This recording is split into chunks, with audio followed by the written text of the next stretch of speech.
Right. I know your work is very influenced by you, film and movies, right? Hmm. What about music? Yeah, a lot of music. I actually use music when I write. I know a bunch of writer friends that don't. I was going to ask Or you that question. yeah, or if they do, they listen to like instrumental music, right? Where there's no lyrics or anything. I really music is a big part of process, and when I decide like today's a good day that I'm gonna really bang stuff out, I have some playlists ready, and based on the project or based on um, songs that I feel I know well enough that I don't really have to pay attention. I'll just have one song on repeat for a long time.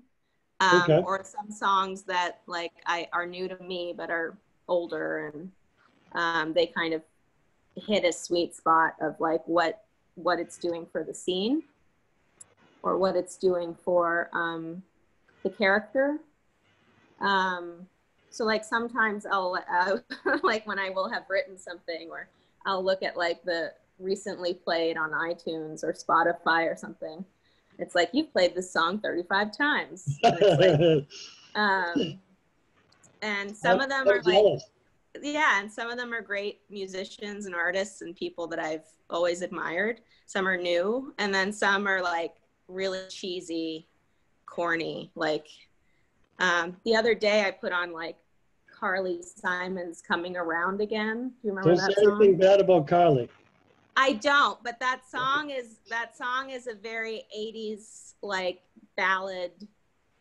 She did it for like a Meryl Streep movie with Jack Nicholson, based on like a Nora Ephron novel. So but it's a very like dun dun dun dun.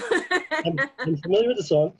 Yes, Yeah, you sometimes love music. the music that speaks to us, it comes from a certain place in time. You know, a lot of music that was really awful when I was 13 has meaning for me, Hmm. and it just triggers something in you. And if you're writing for the wider world, it doesn't matter as long as it triggers something in you.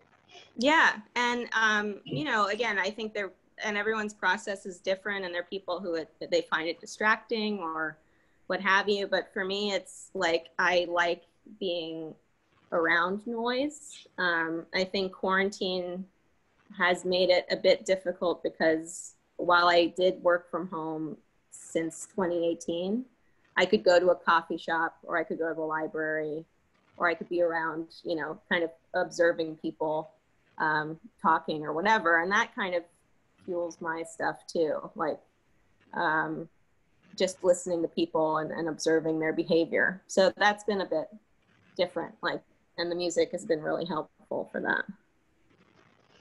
Um, yeah, that brings up a question I'm going to ask in a couple of minutes. Okay.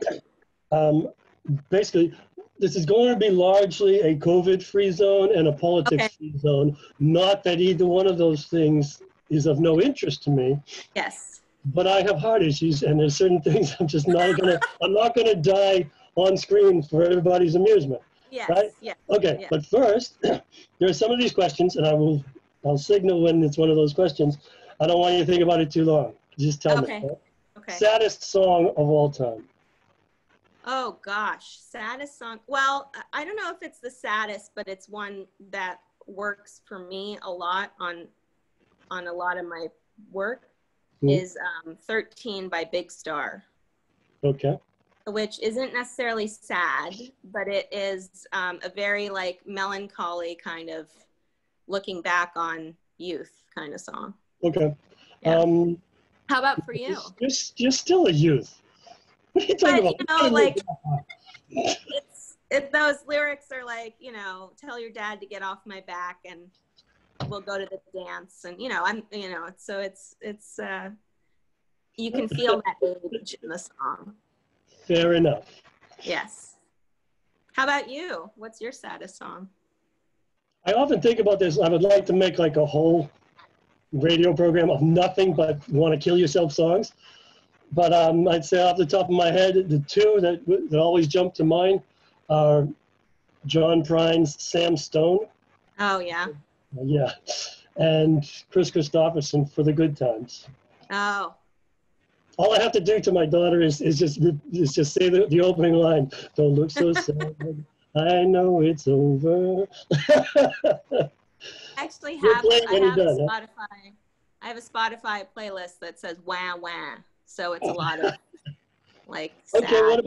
what about songs that energize you, that just randomly will get you motivated to do anything? Like a lot of, you know, I know you're not going to like this answer, but like Prince and the Minneapolis Sound, or like Shaka Khan, or, and also a lot of like Fiona Apple. I mean, her albums are like, you know, they're slow songs, they're faster songs, but she's been a consistent kind of, and that she had a new album come out last March. I was like thrilled. I was like so excited. But yeah, Yeah, songs like first time in that. a long time, right? Yeah, yeah. And I think I've been listening to her since, you know, seventh grade. And her body of work has really, you know, one of her songs I know is one of those songs that I play on repeat for certain scenes, or, you know, has gotten me through kind of different chapters. And then also just a lot of like, I can tell I'm getting older when like a lot of the new pop stars or hip hop stars, like I don't know them anymore, you know, like, or I know the big ones, but like my high school age cousin will like tell me about some other, and I'm like, I don't know who that is. The lesson there is stop talking to young people. Well, you can't really, because if you're trying to reach them, you know. I understand. Yeah. So swinging back to the previous question, what does your work schedule look like? What did it and what does it? Okay. I think now, you know, I wake up in the morning, I sort of give myself a 20-minute incentive of like drinking coffee and having breakfast, whatever that is, and watch like the Flintstones, right?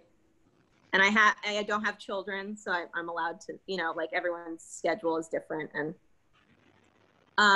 then I will set up shop, either down here or in my room. I have like a table tray. Like, Okay. And I will just kind of get going. I won't check email till like later in the afternoon when I've done stuff. I will. My experience is that you only check it once every 5 days. Yes, because sometimes it makes me, particularly if I have a deadline or something that like I need to get done. I feel like it makes me particularly anxious to check the inbox, and then it's like another thing that I have to. And you know, I know that people kind of like, you know, you write when you can, but you also have to make sure you can carve out some time, even if it's a day where you don't have it, or even if it's a day where you don't feel like you've got the stuff. At least try and give it like an hour of just sitting there and Okay. like Top making. of your head, roughly how many hours a week do you think you spend actually writing? Actually writing, like that stuff that I feel like is okay, and that. No, you don't even have to feel like it's okay. Oh, okay. Well, are you actually writing? You know, because obviously when I'm walking the dog, I'm writing. Yeah. But I also know the difference. There are sometimes I have to be hitting the keyboard, whether I like it or not, or I'm not writing. How many of those hours a week would you say you put in? I think it depends on what is due and when. Like this summer, I think it would be like collectively maybe 8 to 10, which is not a lot. You mean collectively all summer? No, but per week. Okay. No, per week, you know.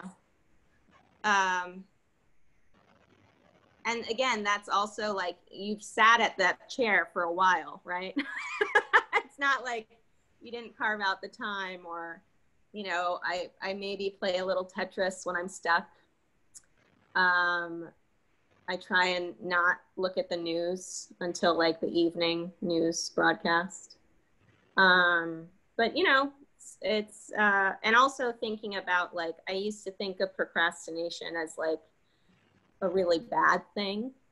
And now I think it's a part of it, you know. It's not really, like you just said, when you walk your dog, you know that you're still thinking about what you're working on. For me, I kayak in the summer, which is nice, and that's a thing that gets me out of my own head, but then gets me more into my head, right? Because you're sort of relaxed and you're not like so tightly wound. But at Lesley in grad school, you know, I put a lot of time in, but sometimes I didn't have the time, right? Like I was waiting tables, and, you know, I was younger. This was like 10 years ago, almost. I know. Yeah, which is insane. It's amazing. We've aged so well, I have to say. Well, yeah. Yeah, we just keep getting a little further away from the screen. Oh, yeah. But no, yeah, I mean, you know, and a lot of people at the program were in different stages of their lives and careers, and still had full-time jobs, or, you know, had kids. But I think when people were like, I'm really passionate about this project, I know I have this amount of time, people put the work in, and you could tell, right? Like, so it was nice to have concrete deadlines for the first time, you know, for creative work. This is the period where you're just going to just keep running with this. Yeah. Advice to people coming in your very bumpy wake, coming into a program like ours: do this, don't do that. This will be counterproductive. This will be helpful. Go. Yeah, I think for me, I mean, working with you was really a huge, big difference. I mean, I worked with other mentors too, and certainly put in work, perhaps not with craft essays as much in the beginning. I didn't quite Not as much, get the idea of what those were about. But I think that you were someone who had been in the students' shoes before, meaning you had also done an MFA, and you had a mentor who cared about you, and you really, and you, when you were there, you know what I mean? And so I tried to have that same kind of philosophy of, like, when I'm here, I'm here. Like I morning till night, like, cause it's only like the 10 days that you're sort of afforded those face-to-face times. And I mean, you can write in all the time, and you were so gracious and let me do that. And many mentors are.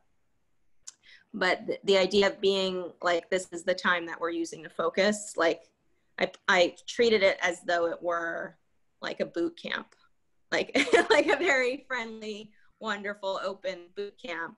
Mm-hmm. But like that it was a, like, I'm not concerned with like whatever's going on in my real life. Now that can be difficult sometimes if you're checking in once, and you know, you check in with your family. I'm not saying you don't, but the idea being that you are invested in your work and your peers' work, and you're trying to soak up as much information from all the mentors as you can, you know.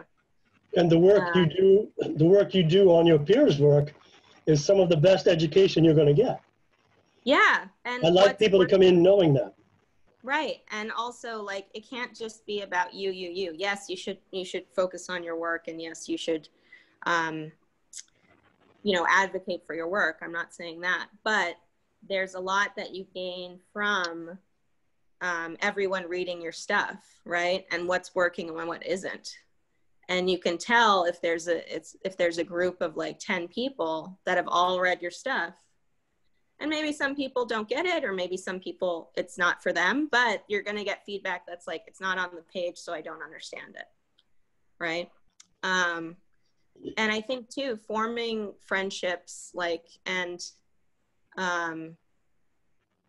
you know, figuring out who is the feedback you want to listen to, right? Like, who is getting your stuff, or who's writing a similar thing. And for don'ts, I don't know.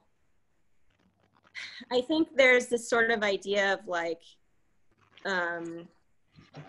going into a program and you like have this dream, right? The dream of like, I want to publish a book, and that's, or the dream of I want to put on a play, or whatever your discipline is. I think to be there and to have that in the back of your mind, but more so focus on the writing craft part. Because I think for me, it was like a lot of, I'm getting published, I'm done, that's it, I did it, right? And there's no, and it's a very humbling thing to, years after the fact, be like, what are all the things that, good things that have come from it, but also how do you maintain it? What is a writing life like? And those are things that are not for the program. I think for the program, it's like how to be the best writer I can, and how to make sure I can parlay that into other things, you know, which include publishing, certainly. But Yeah. I think being a bit naive about what does that mean, you know? We cannot teach you how to publish, but we can teach you how to get to that point where you're writing something where you go, Jesus, I just have to show this to somebody. This makes me so happy. That's what you're there to find out. And the great cosmic joke there is that once you learn that, you're closer to publishing, but we're not supposed to talk about that. Right. And here's one of those other questions I found, which kind of dovetails nicely with what you were saying. How did getting published change your writing life? It changed it in that suddenly, I mean, I still love it and enjoy it. Oh, but it's like winning the lottery, and I'm very fortunate that I get to do this. That being said, I think for a lot of people it looks very glamorous, and parts of it are, sure, like, but it's a lot of like, how do I make this work? You know, I've had day jobs since being published, right? Because it's not enough to live off of. And figuring out how to make time when you don't necessarily have concrete deadlines anymore, right? There was a period between book 2, which was a result of our work together. My first 2 books were basically written in a Leslie vacuum of grad school. You can repeat that, by the way, if you feel like yes, it. my first 2 books, so my 2 years at Leslie, I wrote 2 manuscripts that still had work, but they were like on the cusp of, and those were my 2 published works. Now, that being said, then, you know, of course I had that time at Leslie, and that was my sole focus.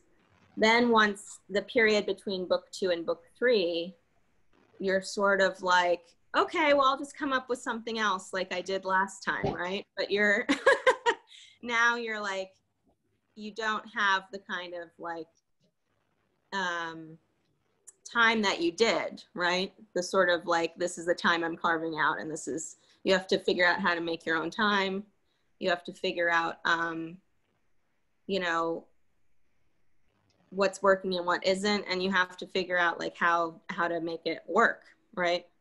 I would say the most frequently asked question I've had over my entire publishing career would be, how do you keep doing it day after day with nobody looking over your shoulder? Right. You want to tell the people how to do that, please? I think for me, it's always been like a passion of mine, right? Like, it's always the thing that I loved doing, and going to it made me feel good. I think once you have the added pressure of people are actually reading this and you're getting paid to do it, it might change that a little bit, right? It might be like, oh, this is no longer the thing I went to process feelings or examine things or make myself feel better. Now this is a thing that is also a part of your work, right? So that can maybe change it for people. But for me, it's also like, how does the work evolve, right? And how does your confidence take you to the next thing? So right now, I can't talk about them, but I'm really fortunate to have like projects that are, you know, in different phases. And I'm going to a place where I'm writing about stuff that I'm always going to write about, stuff that's important to me or has aspects of my identity in it. But these days I'm writing stuff that's like fun and a lot less like emotional labor. You know, Okay. I think those first 3 books were very things I wanted to get off my chest regarding identity and things I found unfair, and using humor to talk about them, and I'll always have that. But I think now I'm like, okay, I'm going to have kids that have aspect of my identities or stories that do talk about things that I want to talk about, but it's like through an adventure lens, right? Or it's through a kid's going on a journey rather than them having to be the focus of a you know, kind of their lives. Okay. But yeah, I mean, it's different in that, and also when people ask you like what's next, you know, like a part of me is thrilled. They're like, oh, you still have gas in the tank to do something. And then a part of me is like, for a while I didn't know what was next, you know. I really struggled with what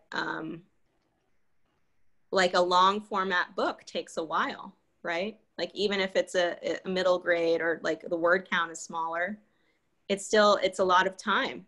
And so you have to, like, what helped me a lot was writing short stories. There were people that were editors who were interested in me writing for like young adult anthologies, which was great because it got me sort of writing shorter, smaller things and being present. But I think now I've maybe done too many short stories that they've taken away from a longer work. So Shorts can be satisfying in a very different way.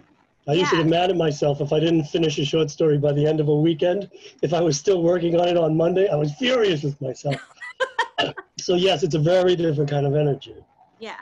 And the idea that the stakes aren't so high. I mean, you don't want to be like the weakest story in the bunch, but the point being that like you have a beginning, middle, and end that isn't so that you don't have to extrapolate as much, you know. It can be like a fun, you can still say what you want to say, but it doesn't have to be this like, oh, is this going to end my career or whatever. It's, you know, Which so yeah. segues nicely into this other question. When you think about your work and how people assess your work, are you happy or perhaps even adamant that they think of each book as an individual thing? Or have you gotten to the point where you think you want to think about your work as a body of work, all contributing to this big conversation? Yeah, I think if anyone were, I'd be very flattered if people read all my stuff. I think maybe. People are reading all your stuff. Oh, thank you. I think, yeah, but I also think like, you know, there are things about stuff from 10 years ago that maybe, you know, are not perfect, right? And as time goes on and as people grow, you know, I would imagine sort of the work does too, right? Or like what kind of, even if I'm still writing for the same age group, I think people will hopefully find like, oh, there's humor in this, or I've learned something, or, you know, it's made me examine parts of my own self. I think those are the 3 things that have come up in all my stuff is, and which is gratifying. But I also, I think what I've said to myself since my second book came out is like, I just want to be able to keep doing this, right? Not, oh, I can't wait to be on like this list, or I can't wait to win this. Like none of that has ever entered my, sure, sometimes I feel a little professional like envy, like, oh, that'd be really cool to work on that, or oh, that's so great, they've made oodles of money doing that, right? I mean, that thought doesn't come to me a lot. It's human. It's human. But my goal has been, I just want to keep doing this for as long as I can. Because that's another thing to tell the people. It's its own reward, is it not? When you feel like you're doing it and doing it right, and you get to keep doing it, that's a reason to keep going, right? Yeah, and it opens up different, like, avenues that I didn't think possible. I mean, there are things you dream about, right, when you're younger. But I think when you get older and you kind of take a thing for granted, you're like, oh, I wish I could be doing this. Or these days, I'm just expressing a lot of gratitude. And I think I've done that throughout this whole ride is, I think you have. yeah, I hope so. I mean, because it's such a, I know there's so many people that want to be doing what we're doing, you They'd know? kill you in the street for it. I don't know about that. I hope not. I mean, Well, you know what? If we taught them properly, they would. Well, I don't know if we should talk about violence in any capacity right now, but because there are people that are, anyway, but it's, yeah, the idea being that this is the thing I want to do. And this last week, you know, there was a cover reveal for a project I'm involved with DC called Wonder Women of History, and it's edited by Lori Haltz Anderson, and it's a bunch of writers and illustrators. It's 18 real women who are the focus of our work. Like it's a graphic novel that's going to come out in December, and I mean, if you had told me, you know, 10 years ago when we met that would be something that I would be doing, I would be like, yeah, let's go, I'm ready. But I'd also like kind of disbelief because I've grown up reading comics, and that there's a project like that where, you know, we're highlighting real life women. And I wrote about a stand-up comedian, Tig Notaro, who's a comedy hero of mine, because they didn't have any comedians in the book until I was like, you know, women are funny too. Like, can I do that? So like things like that, which have been like a joy, you know, they're like really, it's awesome to take part in something like that. And the enormity of it. I mean, you know, it's not about me, it's about that it's a book like that, and that, you know, it's that, like, I again love comics, and it's that I've been able to get into that into that format is crazy. And that's the thing that you're learning. I mean, everybody else coming along behind you, you're a star. I mean, you're there, you're it. I don't know. But there are a lot of, we won't argue that, there are a lot of junctures where you go, well, am I going to go this way? Am I going to go that way? What am I finding satisfying? Do I need to win all the awards? Do I need to have PW announcing my latest contract? Is that satisfying? You're already there where you're finding that it is not. But things like this project, you find you're just adding things to your portfolio of writing experiences, and that is what is going to sustain you. Yeah, and just to be able to, like, you know, the illustrator Nicole Gu, who is incredible, and, you know, we've never met, and like I gave her the script and we have the same editor, but that, you know, I was admiring her work for a long time, and like Shadow of the Batgirl and like and now she's like illustrating our author photo, which is to me like really overwhelming. I do think that there are things that like in any career you sort of are wanting to ask questions about. Like I ask a lot more questions now than when I was younger. I used to be like, oh, just happy to be here, you know.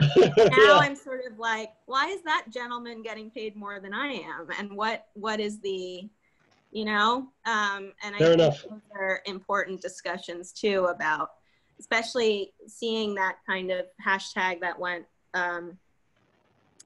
viral about Publishing Paid Me, where it was trying to show the disparities between authors of color, particularly Black authors and white authors, and people who are feeling free to, or feeling like it was a good thing to disclose what they got for certain, was really eye-opening, you know. So I think it's good to know your worth, right? Like publishing is not always a very lucrative profession, and that's certainly not why people do it. But if it's your career, these are questions you have to ask, and you have to advocate for yourself. So, yeah. Yep. Obviously, something I have not had to put any extra effort into. So, I mean, it suits me to say, I don't like looking over my shoulder at anybody else, but I don't have an issue that needs my attention. Right. Almost a segue. Writing about people in your life. How much do you feel like you have a right to use them? And how much do you feel like you have to stand back because you have to respect other people's privacy, even if you cover them up somewhat? How much do you feel like the lives in your sphere belong to you as a writer? I think that my books are very much fiction, which is good. I think there are things about book 2 and 3 that might have stuff from my own life, meaning like where I went to school, perhaps, or like something from a teacher that I got, or something from my parents that I got. But for the most part, it's very fictional. I think if I were writing nonfiction, that would be a very tricky thing. And so I do write fiction. And there are a lot of stories that I think I could tell and that would be really exciting to people or really interesting. And I don't, because I don't want to do that. That's the answer. Yeah. Have you ever had anybody come to you and go, point at a character or an event and go, excuse me? No, thank goodness. But I think, again, because they're fictional. But there is a teacher character, Miss Taylor. In my say it again. and my English teacher from that time, in like 8th grade, so younger, went to my sister and was like, "This is totally me, isn't it?" Which I thought was very flattering. And I think aspects, sure, like some little telltale kind of things about, but for the most part, it's all made up, you know. And I hope people know that. I hope they're not like. They do now. Yeah. It is a very, I'm happy to delve into fiction that sounds true. So I'm flattered when people feel like a character feels real to them and maybe has aspects of people I've known, but if anything, it would be an amalgamation of different traits. And yeah, everybody is very fabricated. And I take a lot of stuff from film too, like a lot of stuff from character studies and film and TV. And because that's what I studied before I got to Leslie, was screenwriting. Right. And you taught me how to like write a book. You were like, please put your dialogue tags here. What's going on, you know? Well done, me. Okay. Yes, well done you. Completely without a segue, what is your favorite word? You don't get more than a few seconds for this. Okay. I can tell you it's not unprecedented. I can tell you that.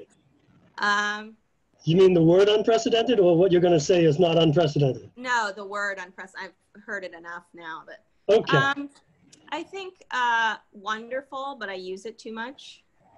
And it's not a very glamorous word. I have down the word just and the word and a lot out of my writing life, because I have a tendency to just like and then the sentence goes on forever. So yeah, I'm just very is a tough one. Yeah. But I mean, a word that you just love. Not that you overuse, not like just. Oh, okay. So like, that's a magnificent word. My God, I want to use that word. I haven't used it yet. Avuncular. That's a good answer. Yeah. You had to be asked twice, but that's a good answer. Well, There's another one. There's another one. You only get a few seconds. What keeps you up at night? Superfluous. Okay. You don't need to give me another one. Here's another question. Oh, I'm sorry. What keeps you awake at night? I mean, other than like current events and. Yeah, and that's a free zone. We're not going there. But Okay. more personal than that. What gets in your head, other than the obvious? I think like a lot of have I fully regressed? Because I am writing for a young audience and I want to continue to do that for as long as I can. But I also feel like maybe that affects aspects of my personal life or, you know, sort of like, you know, next stages of life. I see a lot of my peers starting families and, you know, doing all that kind of thing. And I, one, don't feel ready to do any of that. And maybe that's just not the path that I'm meant for. And, you know, if I'm putting all this effort and energy into these stories, I hope that the stories still come, you know, because it's like, what did you spend your time on? I spent a lot of time on these stories. And I hope that I'm still able to create stuff that people want to read. All right. That was deep. That was a very like talk show moment, Chris. It's good. You know, you said two very different things there. Well, it's, you know, Okay. I'm gonna take you off that poker. Thank you. Can unemotional people write well? It depends on what they're writing, and I think so. I mean, and also, how do we describe unemotional? You know, I think there are people who seem like they're not very emotional but have a deep inner life. I think there has to be some passion in what they're writing about. So let's say they're writing an essay, a scientific essay that is very, but if the passion is there, it's evident in the text. So I think you can. I think for me, emotions have driven at least the first 3 books for sure. They still do with current stuff, but I think it's different emotions. I think it's emotions of someone who's getting a little older and wiser, hopefully. Okay, to slant it slightly differently, can you power your way through a book, specifically, let's say fiction? Can you power your way through a book just by being smart? Can you write a book that's all cerebral and not at all visceral, and have it relatable? I mean, some books are just so smart that you sit back and you admire them, but do you invest in them?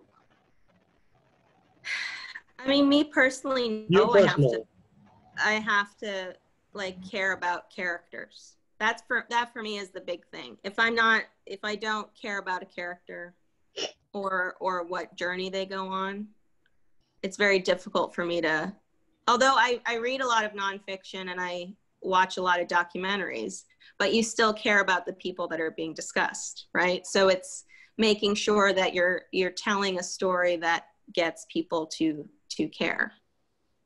And how do you do that? So I've used humor oftentimes, and a first person voice. So those are ways to just get the person into the shoes of a character, hopefully. Here's one you're not going to bite on, but it'll just give me time to kill while I look through my list. Talk crap about somebody famous you met in publishing. Oh, never. Yeah. Yeah, I didn't think that one had. Actually, I mean, when I do meet people at things, I'm mostly just trying to engage with them as like people. I mean, there's small talk too, right? Or they're people that are sort of there to like jockey for position, or, you know, in any kind of business sort of cocktail-y thing. There are people that are there for different reasons, or they're trying to promote something. And so it's an unusual situation, right? Or even like at a library panel or something.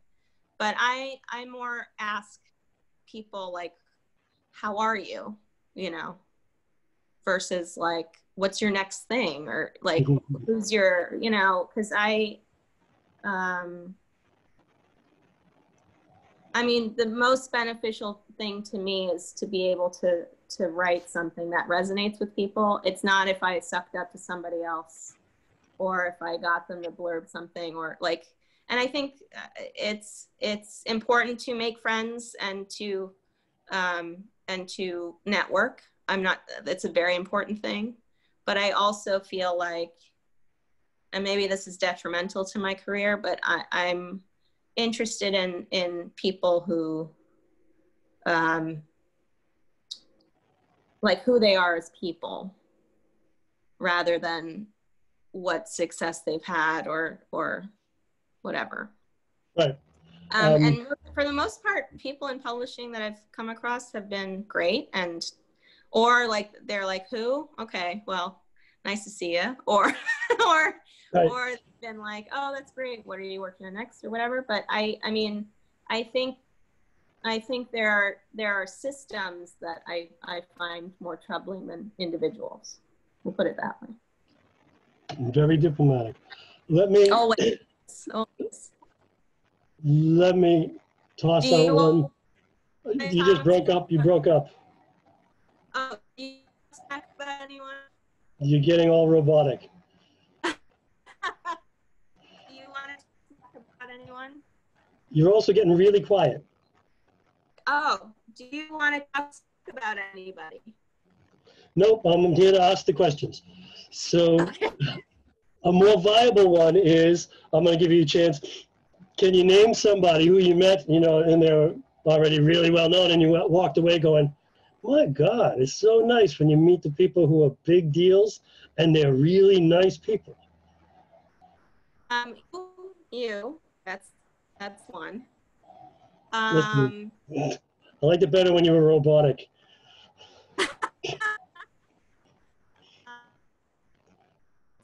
People who I think were like a very established person, and then I met them. And like Jacqueline Woodson was super awesome. I met her once in St. Louis in like 2013, and legendary writer, like prolific, and was just really kind and down to earth. And I think the superstar that is Jason Reynolds, it's always like, I'm always like, hey, Jason, it's me, Sarah. And he's like, I know who you are, Sarah. Like, we've met several times, I have to always remind him who I am.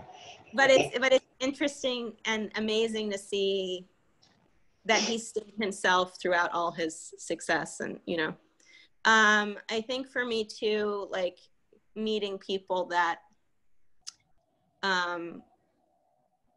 that are like big time people and are really funny and nice and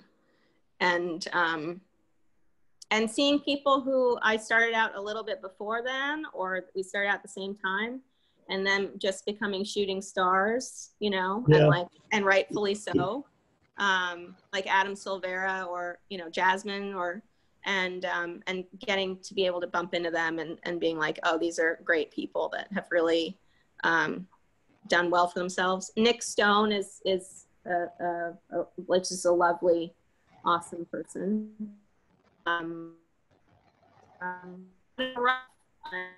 Is so cool. Breaking up again.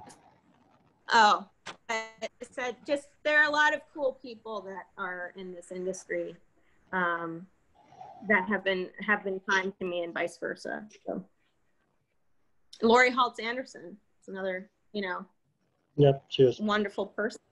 And just it's nice when your heroes are wonderful people, It's very satisfying.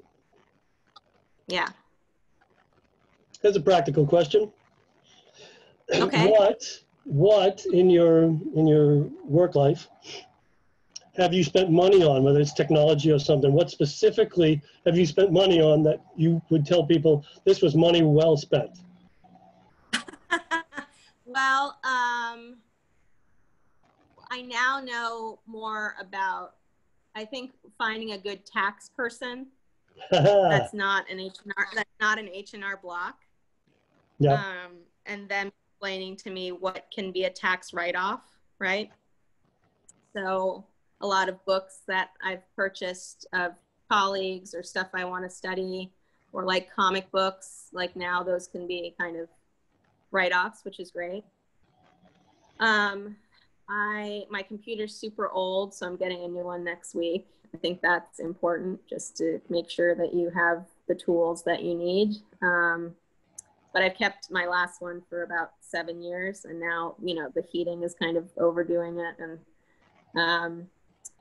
And I think too, you know, there's always talk about, like, and I don't know if this is true or not, but like people who make a certain amount of money on a book, like maybe they're like, maybe I should hire a publicist, or maybe I should give this like pre-order swag, like some bookmarks or whatever. And I don't know if that necessarily works. I mean, I think, like, I've never done that. I know people that have, and a part of me is like, I can't imagine like spending money on that, because one, there's not really that much money that I'm making from from selling a book, you know. So I think just an education, investing in your time. Leslie. Yes. Leslie. I mean, for me, that's where everything started. Personally, that might not be true for everyone. It is. Okay. But for me, it was meeting you.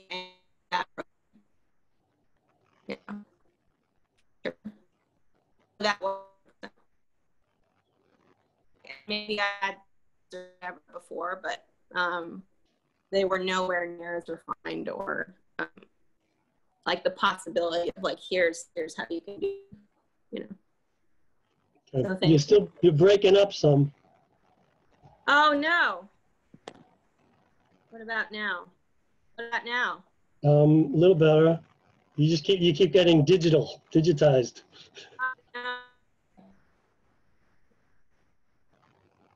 But yes, You're frozen on this face. You're frozen. Okay, better. Too. Much better. Okay. That's a lot better. Okay, which sort of leads us to, you know, really in a kind of concise form, can you tell people what you think you really do need to do and what you really don't have to do for publicizing your own work? I mean, because people, I think, automatically feel, I got to do everything. I got to be on every platform. I got to be on day and night. What do you feel has been worth your time, and what do you feel has been kind of not? Yeah, I feel for me, like reaching out locally has been helpful. Okay. And getting to know more people, right? And like, and I mean, you don't have to travel far to do it, like wherever your community is, and making sure that those people there that care about you, it spreads to other places in your community. I think that's been helpful. And I have an Instagram and I have a Twitter. I don't think I'm good at either of them. I think there are people that have done it really well and it's served them well. And, but that's— How much time do you put into them? How much what? Time do you put into them? These days, not a lot, you know? And I think there are people that do, like every day there's something, and for some people it's beneficial, but I also think, like, you know,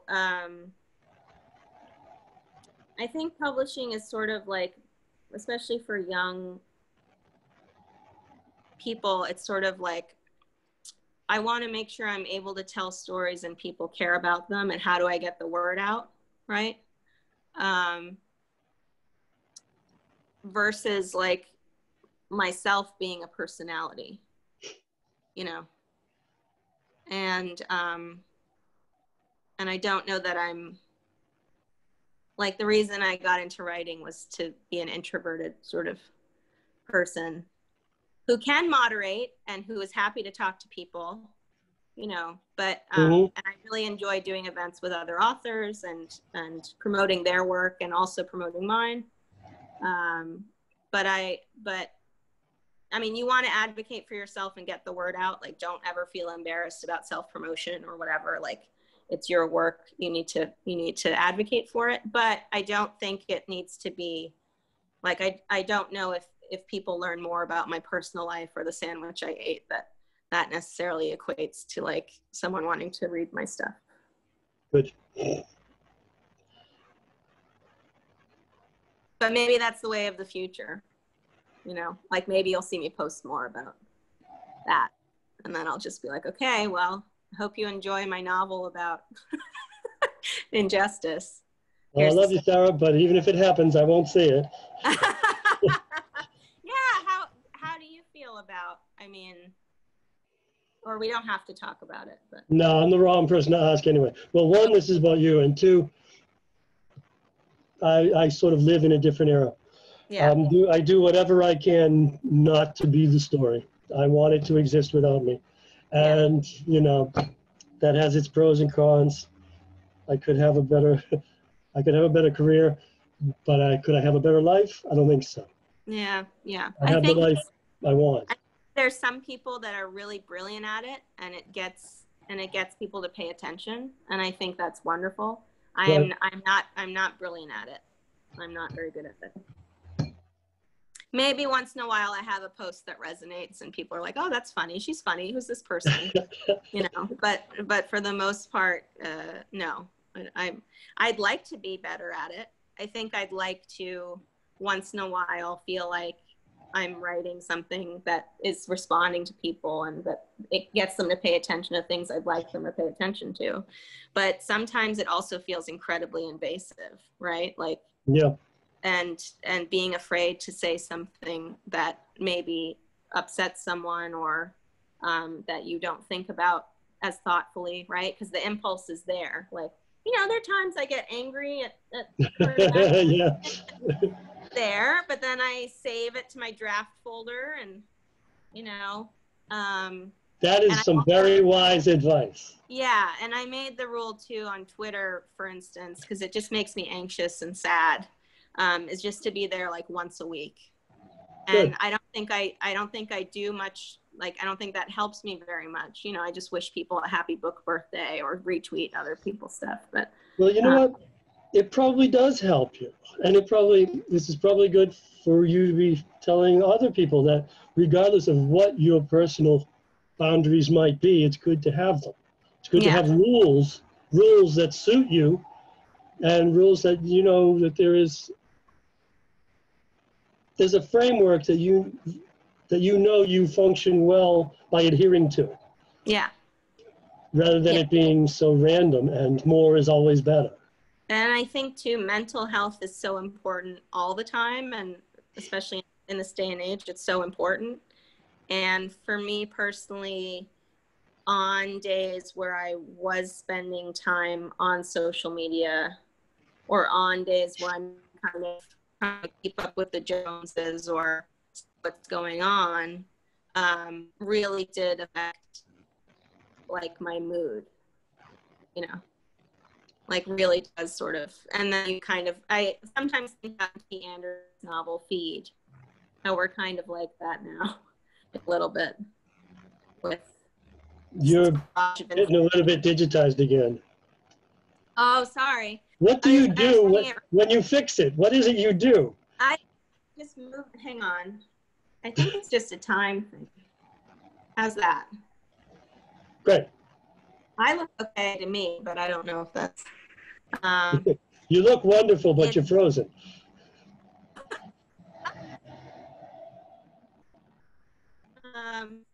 Yeah, I don't know. I think we're sort of like M.T. Anderson's Feed novel a little bit these days. Okay. So. Do you write in other genres? Now I am, I think. That's a vague answer. No, that was combined with the expression. It was a beautiful answer. Okay. That was very articulate, actually. I think we got it. You're talking to a bunch of writers mostly, so I think we'll get it. Follow-up question. Follow-up question, which is more provocative. Is it easier to write for young people? No. Which is a popular misconception. No. I think people maybe look at word count being less than, or language. And so then they're like, you know, what's the big deal about that? I think there is a lot of thoughtfulness that goes into it, hopefully. There is a lot of voice work and making sure you sound timely as well as timeless. There is a lot of economy of language use that I think people are like, oh, you know, it's just a lot less words. It's like, yes, but which words are you using and what impact do they have? And I think it's a huge responsibility because you are writing for people who will become readers, right? Like I've had a lot of people say, oh, I gave Here to Stay to like our reluctant readers. I don't think readers are reluctant. I think they want to read about stuff that resonates with them, right? So if you're giving them books that are great classics, and I'm not disparaging any books, but a kid today can't really sink their teeth into it, then of course they're not going to want to pick it up, right? So I think there's a huge level of responsibility, and there's a lot of craft stuff that if you're doing it well, makes it look easy, right? What's the hardest part for you? The hardest part for me is, you know, I wonder if like times change so much, and like what young people are going through. There are always going to be universal things like getting nervous about a dance or first kisses or crushes or what have you, but there's so much stuff that is going on to young people today that I didn't have to go through, right? So getting in there sort of like trying to empathize in what that would be like for your younger self. And also, you know, making sure that you evolve and grow up, but you're not losing that wonder about those years, right? And all the stuff that is really rich and ripe, and making sure it's applied to like young people now, that they care, you know.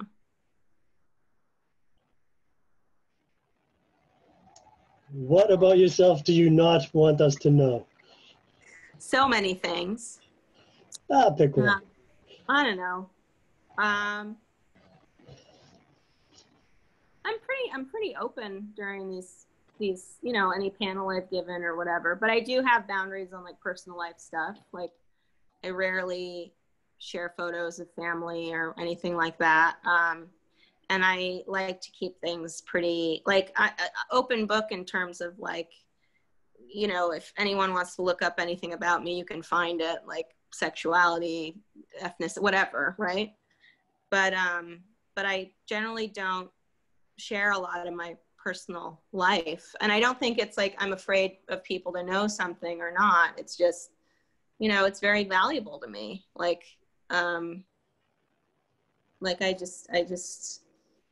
I don't know. I'm pretty open book. Like people can ask me things and I'll answer it diplomatically or not. Okay. I guess I wouldn't want people to know, you know, the days where I feel like I don't have it, or the days where I feel really like maybe I'm going about this all wrong, or who's going to want to read this. I think those days are not great. And so I wouldn't want people to see that. That's a good answer. Yeah. This is an easy one. Favorite childhood book? What's the question? Sorry. I couldn't tell if you were frozen or not. Favorite childhood book? Favorite childhood book. I have a few. When I let me piggyback on that one and say, was there any writer you didn't like when you were younger, who you eventually learned to like, who you eventually got it? I mean, like I never enjoyed William Faulkner as a teenager. But now I sort of see why people enjoyed his work. But I don't know. I think something resonated with me or it didn't. And it's not like, I mean, you know, the authors that I liked in high school were like Sandra Cisneros with House on Mango Street, or Alice Walker with Color Purple, or, you know, Zora Neale Hurston, and John Irving. I used to love John Irving books a lot. Now I think if I go to them, sometimes they're things I enjoy, but, you know, sometimes, you know, not. But I really was too scared to read Stephen King as a younger person. And now I'm just like going through all of them and I'm like, wow, this is a lot of fun. And learning a lot. I mean, the first Stephen King book I read, I think I was in college, and it was on writing, right? Like just for writing memoir. And I hadn't read any of his novels or anything. And then I think these past few years of just doing a deep dive on all his stuff, and not so much the horror, scary, you know, thrill seeking stuff, though those pay off really well. I think mostly just like hit the way he writes a character is, you know. It's stunning how consistently I have met with enthusiasm among writers for his book on writing. Yeah. I mean, almost universal. He makes a good companion to the whole process. I would say his book on writing and Anne Lamott's Bird by Bird. And I, again, hadn't read any of her novels or books and just read that and was really, it helped a lot. I think when I was younger, Toni Morrison seemed like a lot for me, but now that I'm older, I'm really enjoying her work. And I think it's too, like a book is never the same. It's always changing, right? So depending on what age you visit it and what you've gone through in life, they sort of, a great story will grab you no matter what. But I think, but appreciating stuff that maybe you didn't appreciate when you were younger is important too. Yeah. Okay, I guess it's getting close to time to let you go. Much as we don't want to do that. Okay, just one more thing. We're just bearing in mind that we're on a platform for you and your peers, the alumni CCW. Yeah. Anything you want to reflect on from your time, Leslie? Anything you would instruct your, so long ago, your younger self? Listen, do more of this, do less of that? Or, you know, why Leslie doesn't suck? Yeah, I think, I mean, again, I always say this, like, that program and you are the reason that I am published today, I think. I mean, it might have taken years longer, but it really, truly helped me a lot. And I would say to alumni, because I know, like, once the program is finished, it might seem kind of finished. It's not really finished. I mean, it's always with you. And I think there are people that you've met in the program, and there are people that,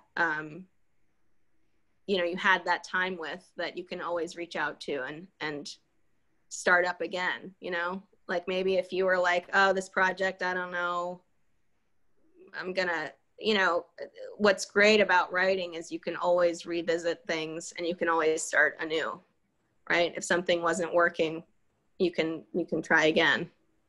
So, yeah, I would say just persistence and making sure you're making time for your creative life, whatever that is.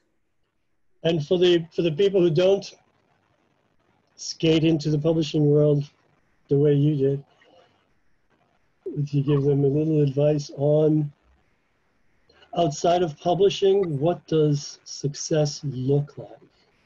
What is it when you're someone who wants the satisfactions of a writing life?